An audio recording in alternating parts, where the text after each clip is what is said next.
जय माता दी। ज्योतिष शास्त्र में आप सबका स्वागत है। ज्योतिष शास्त्र में हमारा आज का जो विषय है, 5th हाउस में राहु जातक को किस प्रकार का फल प्राप्त करवाते हैं, ये संपूर्ण विषय की जानकारी हम आपको देंगे। साथ में आप अंत तक बने रहे, ये वीडियो का अंत तक ज़रूर देखना आपके लिए लाभदायक होगा, क्योंकि यहाँ पर जो हम आपको साथ में उपाय बताएंगे वो वीडियो के अंत में बताते हैं।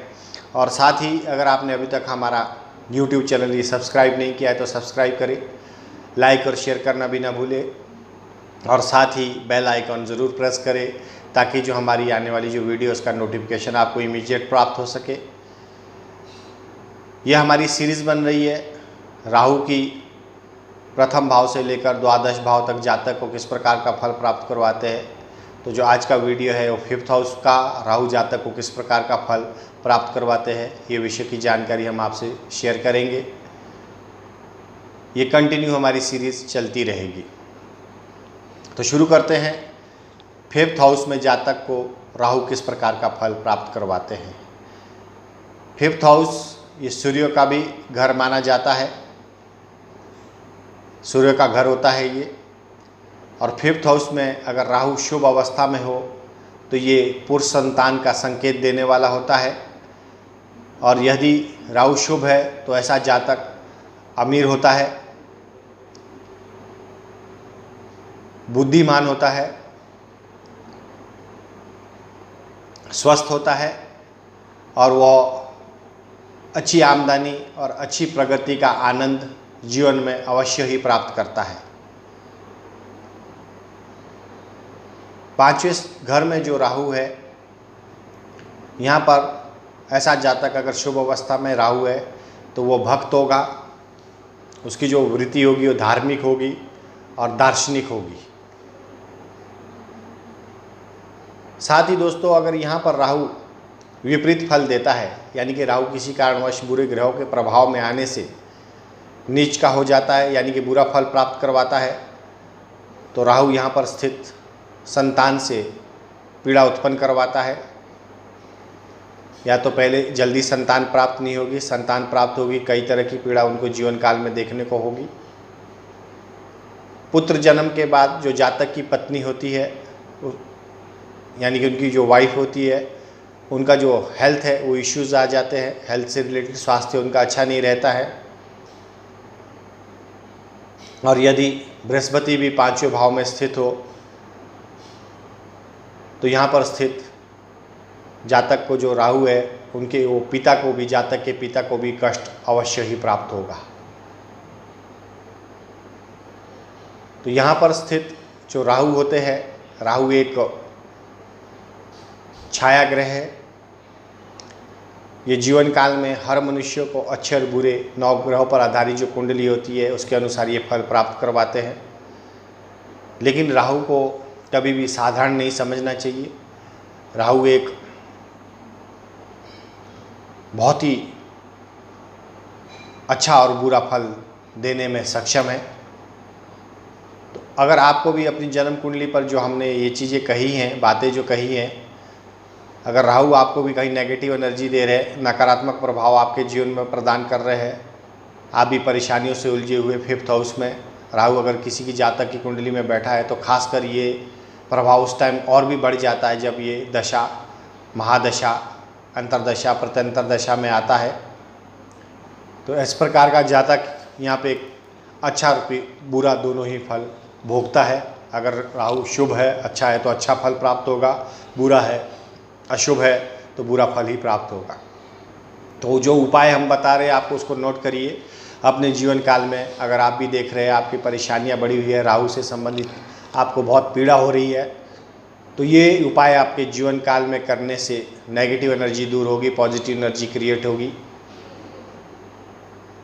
ऐसे जातक को, जिस भी जातक की कुंडली में 5वें स्थान में राहु बैठे हो, अपने घर में कम से कम 60 ग्राम का चांदी का हाथी अवश्य रखना चाहिए। अगर ऐसा जातक अपनी जन्म कुंडली के अनुसार 5th हाउस में जिस भी जातक की कुंडली में राहु बैठे और शुभ फल प्राप्त नहीं रहे, तो 60 ग्राम का चांदी का हाथी अपने घर में अवश्य रखें। और साथ ही ऐसे जातक को शराब, मांस, अंडे का सेवन बिल्कुल नहीं करना चाहिए। और ऐसे जातक को, जिस भी जातक की कुंडली में 5वें स्थान में राहु बैठे हैं, अशुभ फल को दूर करने के लिए अपनी धर्म पत्नी के सिवाय बाहर कहीं भी फ्लर्ट नहीं करना चाहिए, किसी के साथ सेक्स नहीं करना चाहिए, किसी दूसरी रिलेशन में नहीं जाना चाहिए। और साथ ही 5th हाउस में जिसके राहु बैठा है, ऐसे जातक को अपनी धर्म पत्नी से एक बार फिर से विवाह करना चाहिए, यानी कि वापस फिर से एक बार फेरे लेने चाहिए। ठीक है, आप बड़ा कार्यक्रम नहीं कर सकते, एक बार बड़ी शादी होगी मान लीजिए, लेकिन कम से कम 7 फेरे तो आप किसी मंदिर में, किसी भी पंडित के द्वारा, घर में भी आप संभव है करवा सकते हैं, मंदिर में करवा सकते हैं। लेकिन ऐसा जातक अपनी धर्म पत्नी से फिर से पुनर्विवाह अवश्य करे, तो वो पति पत्नी के संबंधों के लिए बहुत सार्थक सिद्ध होगा।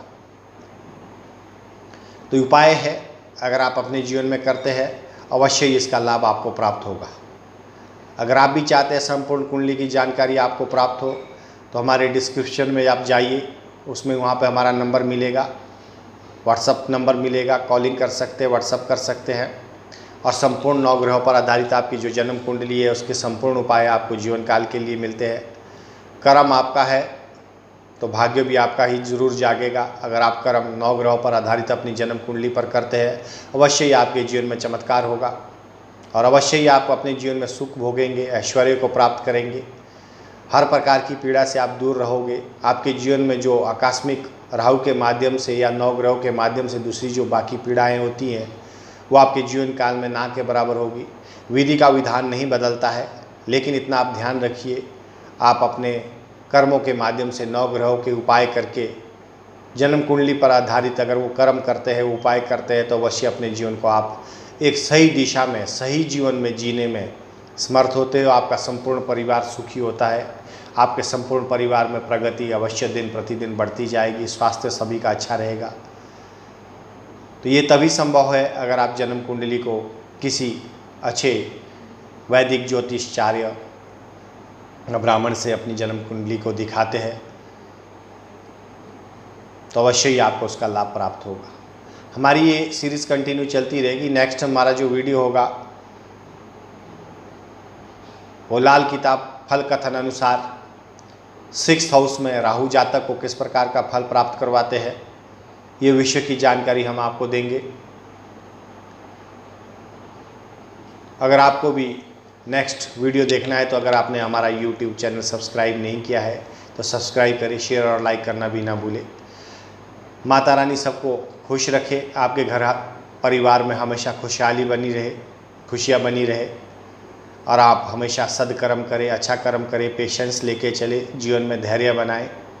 अच्छे कर्मों का फल अच्छा ज़रूर मिलता है, भले ही इसमें समय लगता है, लेकिन कर्म जन्म कुंडली पर आधारित ही करें, तो जीवन में आप देखेंगे कि दिन दुगनी रात चौगनी आपके जीवन में तरक्की अवश्य निश्चित रूप से होगी। इसी विषय के साथ, इसी कामना के साथ आज का वीडियो मैं यहीं पे समाप्त करता हूँ। जय माता दी।